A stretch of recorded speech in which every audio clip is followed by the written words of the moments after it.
Hello, so here is my second attempt to do this presentation. For most, an afternoon at an auction conjures up a scene of a lady who lunches, clutching a paddle in her gloved hand as she awaits for the sale of an engagement ring. Despite their reputations, an auctions are far from being exclusive. Sales cater to an array of tastes and budgets, and a valuable way of buying vintage and second-hand curiosities. The designers can attest that auctions aren't just produced to satisfy their indulgent whims for Hermes bags or museum-quality fine arts or furniture with a royal provenance. They literally followed an auctioneer through a tractor on a tractor through a large open field, says Relish, of their latest excursion that resulted in the purchase of the chrome mid-century occasional table and vintage landscape painting. The designers, with a knack for sourcing for vintage items, they do often shop at the local auctions for their clients or online stores. If you are looking to furnish your home with interesting stuff, these auctions are the great and affordable way of doing it. So, here is a beginner's guide on how to antiquate at these auctions. So, get your paddles ready. So, the first thing is do a research. If there is a preview, so make sure to review the preview the day before and pick an items you are interested in. The prices that are listed in the preview are the prices each bidding begins. At Prompton, the furniture auction, some items would sell for $20 to $40, and some items would sell for $150 to $200. So it really depends on the item and the demand. It pays to be punctual. You have to come to an auction before it starts and see the items you are interested in person.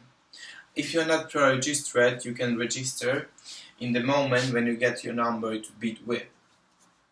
Budget beforehand, set a price limit and keep track on your purchases. It is very easy to get up with the auction atmosphere, and bid on everything that catches your eye, so set an overall spending limit.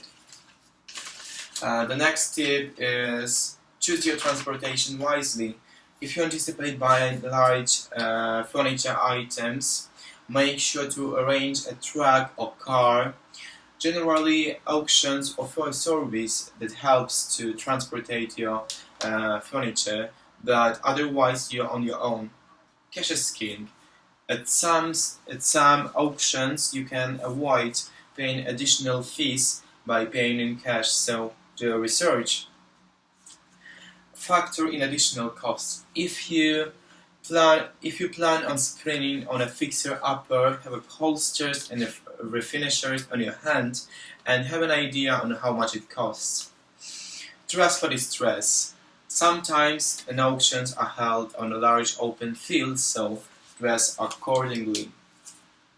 Don't guesstimate. If you have a specific space you are looking to buy for, make sure the item will fit. Bring a tape measure or whatever and be sure that the item will fit the sizes.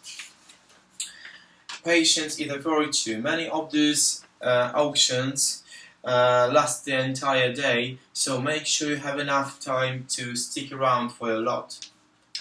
Mind your manners. Don't point at the item while the auction is happening.